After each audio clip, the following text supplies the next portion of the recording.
question is, do President Trump and his wife sleep in the same bed? That is a very controversial question, and I am not going to answer it. For God's sake. And with all this going on, they had a murderer for dinner at the White House last night. Trump hosted a black tie gala for the Crown Prince of Saudi Arabia, Mohammed bin Salman, who also happened to be one of Jeffrey Epstein's good pals. According to the writer Michael Wolff, and to delay SNAP benefits to the 42 million Americans who need them until the shutdown is over. And then his press secretary had to go out there and walk that back because he legally can't do it. It really is amazing. The president says one thing, the White House says another entirely different. It's like the one hand doesn't know what the other tiny, bruised, makeup-covered, greasy, genitalia-grabbing, Sharpie-stained baby hand is doing. Stop whatever you're doing right now because the internet has officially erupted into chaos.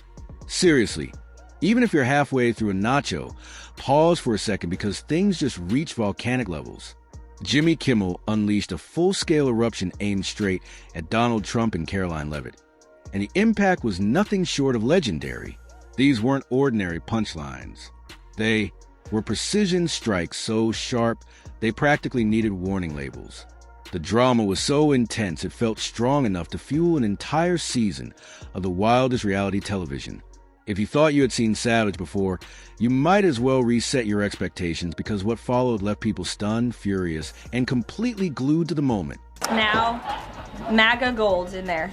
My question is, do President Trump and his wife sleep in the same bed? That is a very controversial question, and I am not going to answer it. Well, the public has a right to know. Then we have the Jeffrey Epstein list, which Trump kinda, sorta promised to release. Attorney General Pam Bondi yesterday made a big announcement. She announced the list of Epstein clients and his flight logs would be released today at noon. Guess what? They weren't released today at noon. Instead, they released binders full of information everyone already had. The studio had barely finished the countdown from 5 when the entire atmosphere flipped into a comedic storm zone aimed at anyone who underestimated late-night television.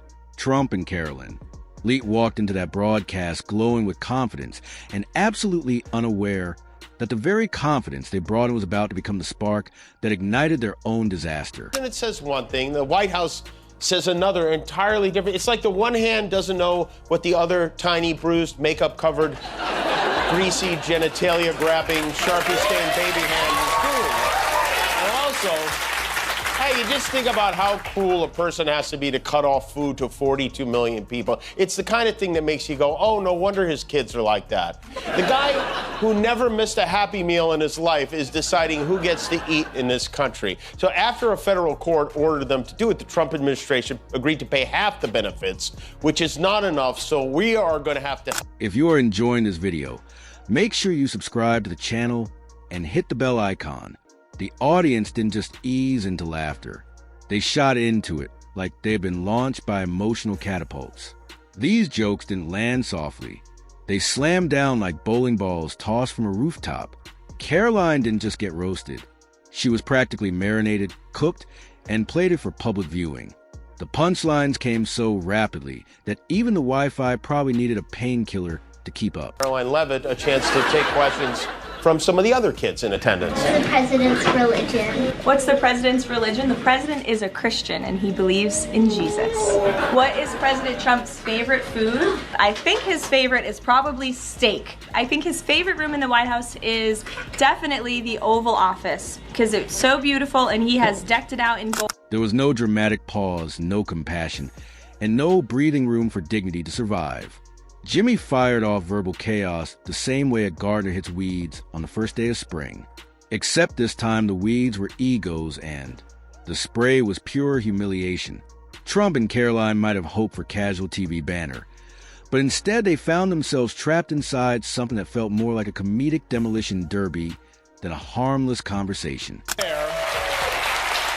It's not like Trump doesn't care about people. I mean, he has a lot of empathy. He's feeling especially bad right now for the family of the newly decrowned Jeffrey Epstein pal, the now former Prince Andrew. Prince Andrew in the UK has had his royal titles stripped away because of the Epstein scandal. I know you're close to the royal family there. Do you have any thoughts on that? I feel very badly. I mean, it's a terrible thing that's happened to the family. That's been a tragic situation. And it's too bad. I mean, I feel bad. This is where the heat really kicked in. The energy felt like the championship round of mockery, where the entire mission was to bury reputations under layers of sarcasm and tape off whatever remained. Every punchline stacked another brick onto the towering monument of regret forming right behind them. People watching at home were probably dropping their snacks from sheer disbelief. A simple broadcast turned into a full-scale comedic disaster zone. From that point forward, the chaos didn't fade. It upgraded. Jimmy moved from mild teasing to a full theatrical takedown with the same ease someone changes channels. Trump and Karoline went from confidently entering the spotlight to desperately trying to dodge punchlines like confetti cannons firing nonstop. This wasn't regular commentary. It was a dramatic spectacle pretending to be late-night TV. And anyone who watched live was probably tempted to file an emotional property damage claim. They're trying to somehow tie President Trump to the scandal. President Trump has nothing to do with it. He has said himself he has nothing to hide. He said it himself. Is that not enough for you people? He's never misled us before. This, nothing to hide. He wrote Jeffrey Epstein a whole goddamn birthday letter with a drawing on it about their wonderful secrets. That to me sounds like something to hide. But ultimately, even Mike Johnson voted yes on releasing the files. The bill passed the House. The sarcasm spread to the studio like wildfire, and the audience barely had time to inhale between waves of laughter. Jimmy wasn't pacing anything. He sprinted through the jokes like embarrassment was a sport, and first place was already reserved. It reached a level where you could almost see self-awareness evaporating in real time. There isn't enough sunscreen on the planet to protect anyone from that kind of comedic burn. When the camera cut to reactions, you could spot expressions of disbelief strong enough to be frozen in a museum. Even regular late-night fans looked stunned by the intensity. He didn't need props or graphics or charts. His expressions alone carried enough power to fuel the entertainment industry for a full week. Watching the moment unfold felt like witnessing a natural disaster. Except this disaster came with a studio audience and a soundtrack of unstoppable laughter. Not a single joke lost momentum. That family he feels bad for. The ones losing their food stamps, they're going to be fine. Don't worry about it. This is like Bill Cosby feeling bad for R. Kelly, okay? Prince Andrew lost his royal status. He's been demoted to, I think he's the Archduke of Frimplepants now or something. Trump's claimed that he doesn't know Prince Andrew, and yet there are dozens of photos of them together. Here's just one of the many. I don't know if, what happened to Andrew in that photograph, but here's one of then Prince Andrew walking away from Trump. And look who else is in the picture, peeking in from the corner. You got convicted sex trafficker Ghislaine Maxwell, who Trump wishes well and just had moved to a much more comfortable prison. And then lurking in the background, none other than Trump's BF Jeffrey Epstein. The internet was completely unprepared for what came next. Clips from the segment exploded across social media like popcorn hitting peak temperature. Edits, memes, and highlight moments multiplied faster than a political comment posted at the wrong time. People didn't just share the moment. They preserved it, praised it, and armed themselves with it for future arguments. Trump and Karoline's reputations took a beating. So theatrical, it could have been paired with dramatic opera music and still felt fitting.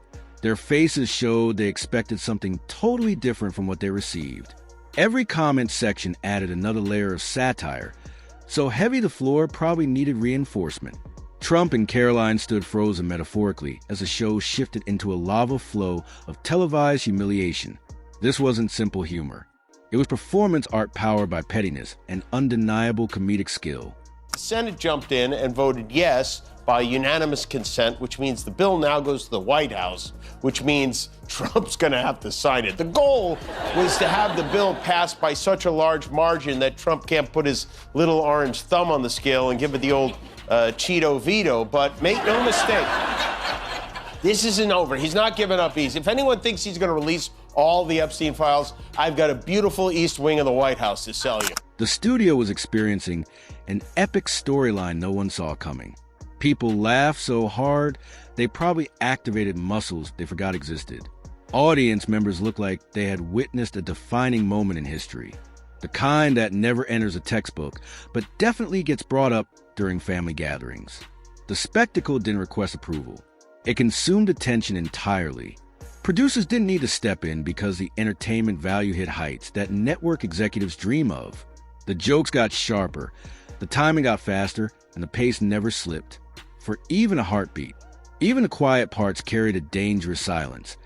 The kind that warns another comedic explosion is seconds away.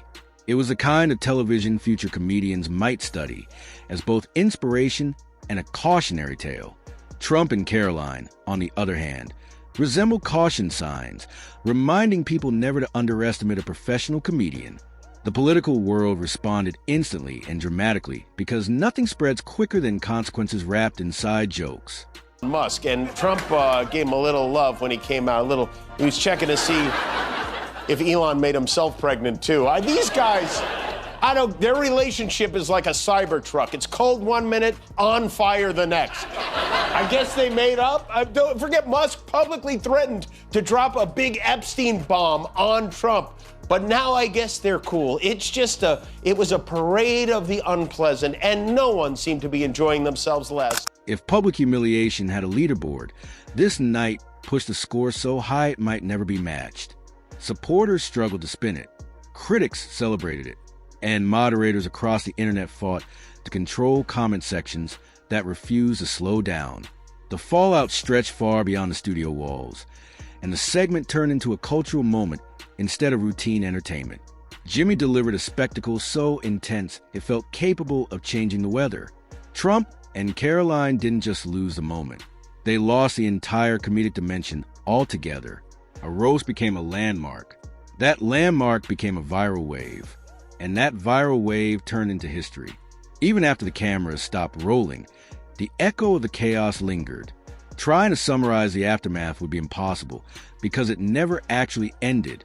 Jimmy launched jokes like guided commentary missiles, and he did it without hesitation. Trump and Karoline became permanent punchline monuments that might never fade from the public memory.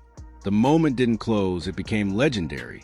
After an almost unanimous vote by Congress, Trump's cronies in the Department of Justice still have the power to withhold information to protect ongoing investigations, to protect innocent people, or for reasons of national security. The DOJ can withhold entire documents, photos, and or video. But they would never do anything like that, would they? They're sworn to protect the Constitution of the United States. Something's fishy. Trump rolled over faster than that dog Ghislaine Maxwell gets to play with in her country club. As the world replayed, reposted, and reacted, one undeniable truth hovered over everything.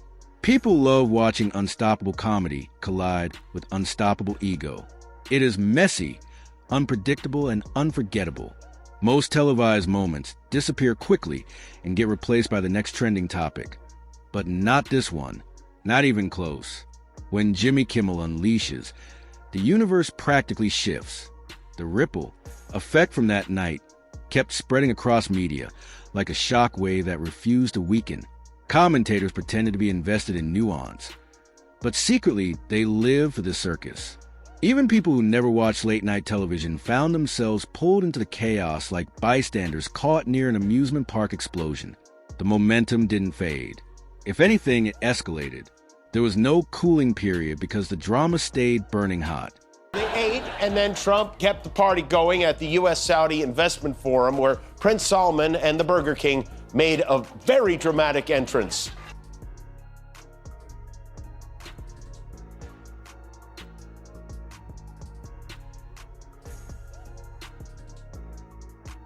What is going on? Are they about to wrestle the Iron Sheik? What is happening? Trump and Karoline stayed trapped at the center of a comedic storm they never prepared for.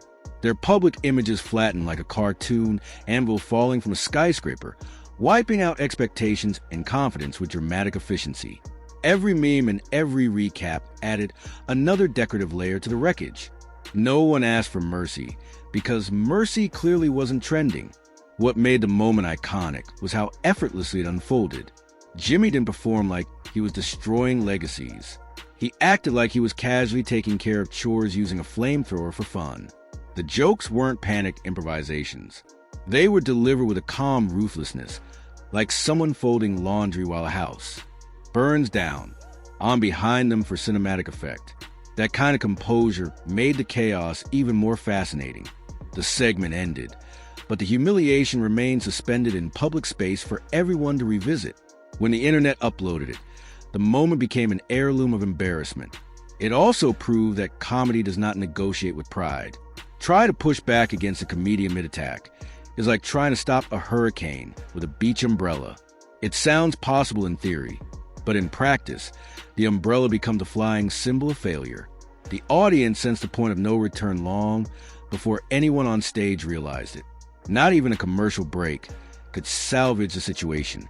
That's the other thing that's not getting enough attention. Ghislaine Maxwell, Epstein's wing woman, she had that meeting with Trump's deputy attorney general and former personal lawyer over the summer, and then coincidentally got moved right out of regular prison and into the kind of prison Felicity Huffman was in for getting her kid into college. Under the Bureau of Prisons policy, convicted sex offenders like Maxwell are not typically eligible for minimum security, but I guess 34-time convicted felons aren't typically eligible to be president of the United States either. So thanks to Trump, she now gets all these perks, including playtime with a puppy, which makes sense. She is the world's most famous living. After the broadcast ended, the digital world treated the segment like a major celebration. Reaction videos multiplied with the speed of locusts swarming a field. Headlines examined the sharpest jokes like historians studying rare artifacts. Every version of the recap amplified the impact instead of softening it. People who rarely engage in politics suddenly became temporary experts because the drama was too captivating to ignore. For many viewers, this was the one moment in months where reality felt like a fever dream worth watching. News cycles that usually move fast refused to drop the story because the jokes generated enough energy to fuel more headlines. Entertainment and politics blended into one unstoppable avalanche. Jimmy's comedic reputation rose to almost mythical status. He didn't beg for praise. He earned it by delivering a broadcast takedown, so fierce it might become a future benchmark. Rising comedians probably studied the moment like sacred scripture, trying to decode the exact science behind televised destruction. It wasn't just an error. It was a milestone carved into public memory. And just like a poorly timed social media post, once it is out there is no taking it back. What stood out most was how quickly the world shifted from shock to celebration. Nothing reacted mildly. Everything was dramatic, extreme, explosive. Every recap got flashier. Every highlight reel got sharper. And every joke produced offspring like a family tree of mockery. The entire ecosystem fed itself without slowing.